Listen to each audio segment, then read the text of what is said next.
né? É uma criança, não tem defesa, nem defesa, né? Então nós temos que lutar, fazer valer, garantir o direito para nossas crianças e nossos adolescentes. E um bom dia a todos.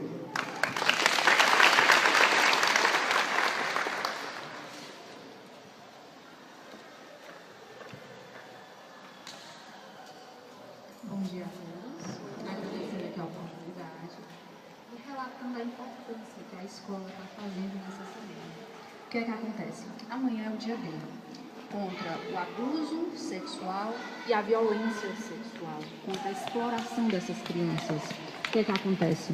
Em 1973, uma criança de 8 anos chamada Araceli foi violentada, abusada sexualmente e foi morta. Dias depois ela foi encontrada e o IML comprovou que tinha tido realmente o abuso dela. Então, desse dia foi feito o dia D, o Dia Nacional contra o Abuso Sexual e a Exploração Sexual. Então, assim, para mim é muito importante esse trabalho aqui no dia de hoje, porque eu sou voluntária em uma comissão lá em Sobral que acompanha essas crianças que são violentadas e esses adolescentes. A gente chama aquele crime silencioso. Por quê? O que é que acontece? É um padrasto que abusa, uma madrasta também, um tio, um primo, um colega também que está naquele convívio diário com a criança. Não raras vezes, um professor também faz isso. Então, o que é que acontece? Os pais, eles têm obrigações com seus filhos. Vocês são obrigados a cuidar dos filhos de vocês. E os seus filhos, quando grandes, vão cuidar de vocês quando idosos. A recíproca é assim. Então, o que é que a lei faz? A lei abraça essas crianças, a lei abraça os adolescentes, a lei abraça as mães, a lei abraça os idosos.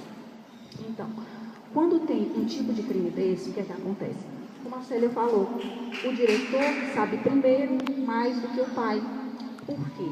A criança ela tem medo de falar para a mãe, ou muitas vezes ela fala, como a conselheira falou, e a mãe não acredita, porque muitas vezes está com o marido, que é o padrasto, e ele tem esse tipo de relação, e ela não quer perder esse vínculo afetivo.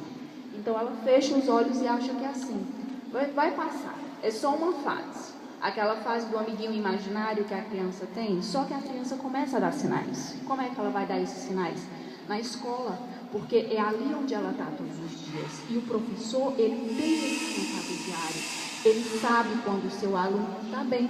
Ele sabe quando o seu aluno não quer mais brincar, não quer mais fazer o exercício. Então, o que é que acontece? É nisso que tem que chamar a atenção.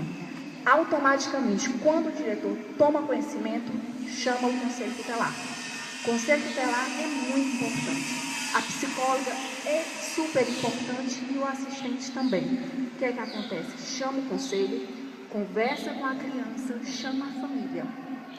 A família tem que tomar providências. Se a família não tomar providências, o diretor toma providências junto com o conselho. Chegou na delegacia, vamos para a delegacia. O que é que acontece? Você não vai levar uma criança para uma delegacia, porque uma delegacia ela é um ambiente muito pesado. Então, o conselheiro vai, conversa com o delegado vem escutar essa criança. Só que naquela brinquedoteca, como diz a brincadeira de criança, é o depoimento sem dano chamado.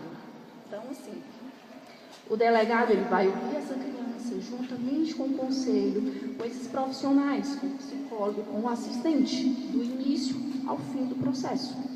Então, o que é que acontece? O delegado escuta e encaminha a criança para o IML, sendo que é tão rigoroso um processo desse que a partir do momento que você bota o pé numa delegacia e acontece esse tipo de crime, é tido uma tarja preta, é tido como absoluto, prioridade máxima, porque criança e adolescente tem que ser priorizado. E depois o idoso, e depois mãe, e assim vai. Mulher no sentido todo.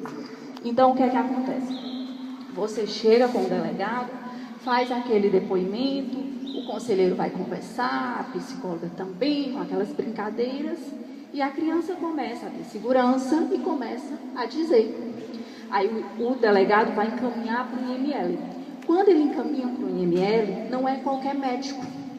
Então, o médico perito tem que analisar essa criança, juntamente com o psicólogo, juntamente com o assistente social e juntamente com o conselho tutelar.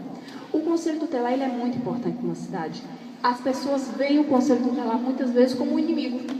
Porque muitas vezes, quando você está pondo limite nas coisas, você não é bem visto. Então, o que é que acontece? Tem essa parte toda do IML, e assim, para a criança é muito constrangedor. Então, assim, você levar uma criança para um instituto médico legal não é um negócio fácil. Então, você tem que ter todo esse aparato, todo esse tipo de coisa. Então, o que é que também tem? Depois disso, o promotor toma conhecimento. Quando o promotor toma conhecimento, vai ter todo esse pessoal de novo, analisando essa criança até a última fase do processo. Então, o que é que eu quero falar aqui para vocês? Como é uma vivência minha muito assim no cotidiano, a criança ela fica uma criança sem vontade de brincar, como a Célia disse, ela fica uma criança triste. Então os pais, eles têm a obrigação de observar, vocês têm a obrigação de conversar com os filhos de vocês e dizer, meu filho, abuso sexual acontece, é isso, assim e desse jeito. Então, o que é que vocês têm que fazer? Vocês têm que ter um bom convívio com os filhos de vocês, para eles não serem violentados. Se vocês têm uma relação conjugal que não é o pai, com o padrasto, já fica em sinal de alerta, ou a madrasta, ou um vizinho, porque o abuso não é só o sexo. O abuso é você tocar nas partes íntimas da criança sem que ela aceite, sem que ela queira. Então, assim, os adolescentes também são bastante violentados, mas a criança em si é o nosso cuidado a mais, porque ele é indefeso, assim como o idoso. O idoso a gente chama a criança grande, como a gente diz, e a criança pequena, ela está ali descobrindo o próprio corpo, ela está ali tomando noção do que é esse conhecimento.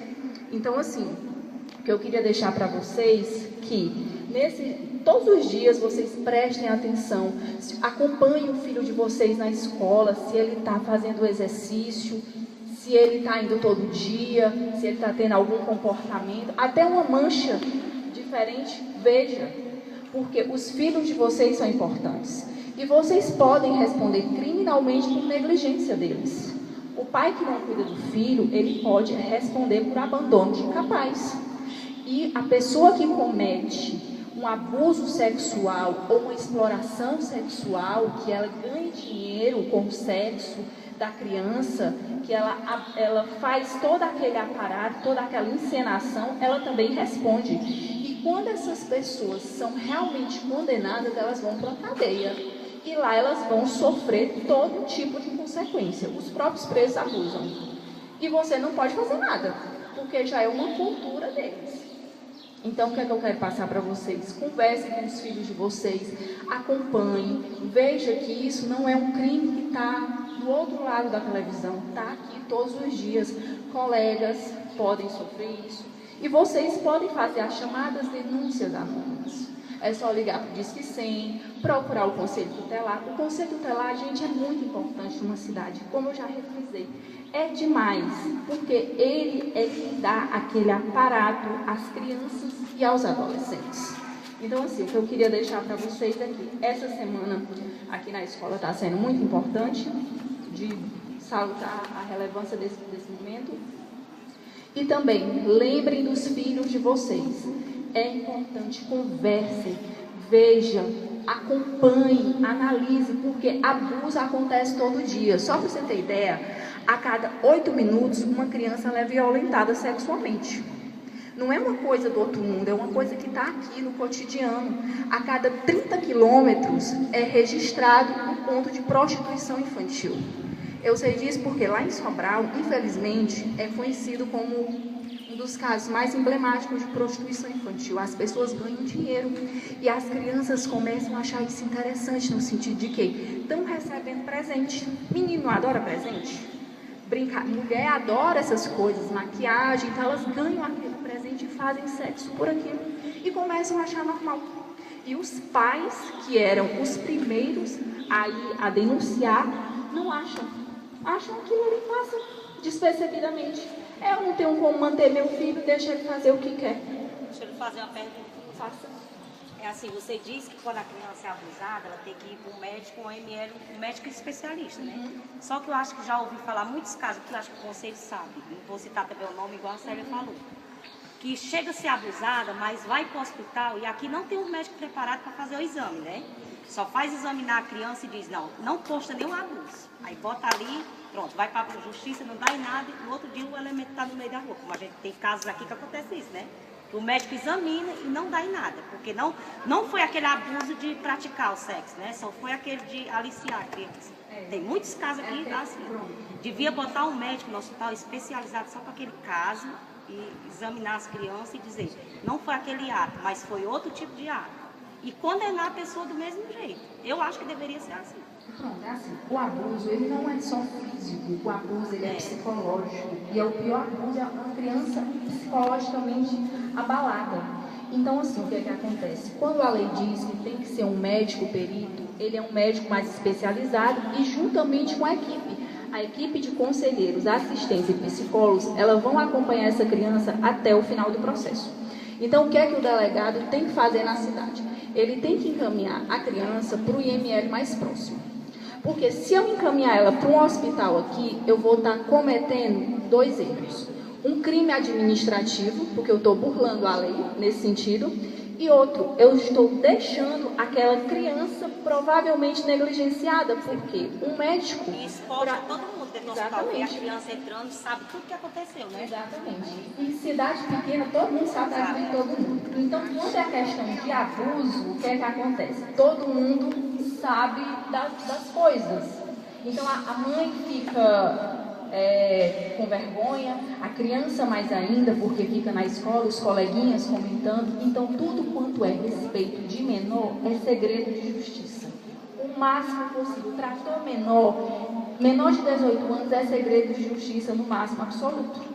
Então, por isso que se faz muito importante o médico, por isso que o inquérito policial de uma criança e de um adolescente abusado, violentado ou qualquer outro tipo de situação é mais delicado. Por conta disso, porque a lei ela tenta abraçar essas crianças, ela tenta abraçar esses adolescentes, ela tenta abraçar o idoso de todas as formas. Entende? Então, como se diz, o abuso sexual não é só você tocar no corpo, ele é o psicológico e é o mais drástico que possa existir, porque ela vai se ter daqui a uns anos um adolescente problemático, um adulto problemático e revoltado com os pais, com todo mundo, porque ninguém toma pé da situação, como diz a vovó, ninguém pega o cavalo pela rédea, como se diz, né? Então, assim... Eu queria saber um abuso psicológico do professor dentro de uma sala de aula. Abuso psicológico do professor?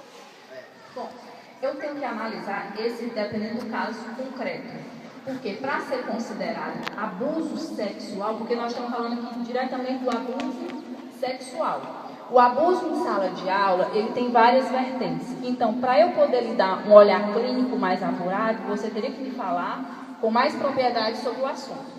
Porque o abuso sexual que acontece diretamente do professor, geralmente, às vezes, é aquele professor que tem aquele olhar diferenciado para o aluno, que gosta de dar uns presentinhos, em troca gosta de receber outras coisas. É isso que a gente trata do abuso com o professor, que não raras vezes acontece.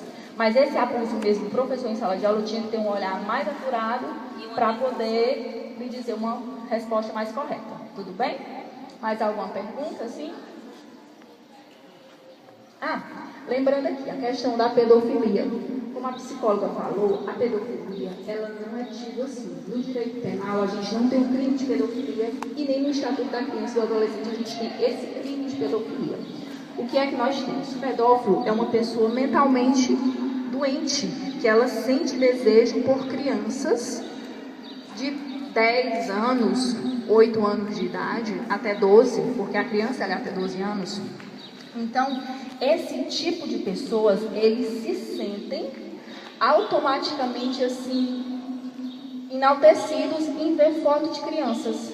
Eles se sentem assim, em pleno gozo da vida sexual. Eles veem foto de crianças e eles muitas vezes publicam essas fotos de crianças nuas na rede mundial de computadores.